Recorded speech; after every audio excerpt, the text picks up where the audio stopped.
తెలంగాణ ప్రాంత అభివృద్ధి కోసం నీళ్లు నిధులు నియామకాల కోసం తెలంగాణ ప్రజలు అనేక రకాల ఉద్యమాలు చేశారని గుర్తు చేశారు కేంద్ర మంత్రి కిషన్ రెడ్డి. ఢిల్లీలోని తెలంగాణ భవన్లో రాష్ట్ర ఆవిర్భావ వేడుకల్లో ఆయన పాల్గొన్నారు.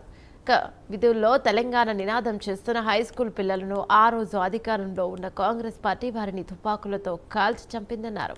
ఇందిరాగాంధీ అధికారంలో ఉన్నారని దాదాపు 320 మంది ప్రాణత్యాగం చేశారన్నారు. తెలంగాణ ప్రజల ఆకాంక్షల కోసం మలిదశ ఉద్యమంలో 1200 మంది ఆత్మ బలిదానం చేసుకున్నారన్నారు. తెలంగాణ రాష్ట్ర అస్తిత్వం కోసం, తెలంగాణ ప్రాంతంలో ఉన్నటువంటి ప్రజలు వాళ్ళ యొక్క హక్కుల కోసం, తెలంగాణ ప్రాంత అభివృద్ధి కోసం, తెలంగాణలో నీళ్లు, నియామకాలు మరి నిధుల కోసం ఆ రోజు సుదీర్ఘమైనటువంటి పోరాటం జరిగింది.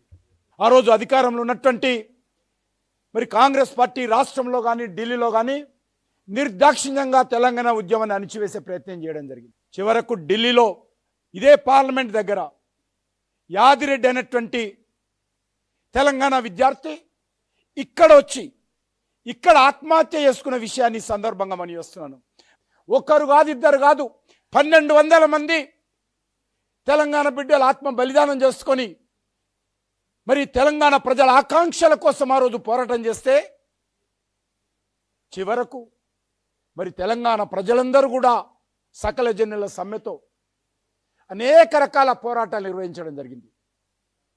ఆ రోజు భారతీయ జనతా పార్టీ రాజ్నాథ్ సింగ్ గారు అధ్యక్షులుగా ఉన్నారు. సుష్మా స్వరాజ్ గారు లోక్సభలో ప్రతిపక్ష నాయకులుగా ఉన్నారు. ఆ రోజు పార్లమెంటులో కాంగ్రెస్ పార్టీ ప్రభుత్వాన్ని భారతీయ జనతా పార్టీ నిలదీసి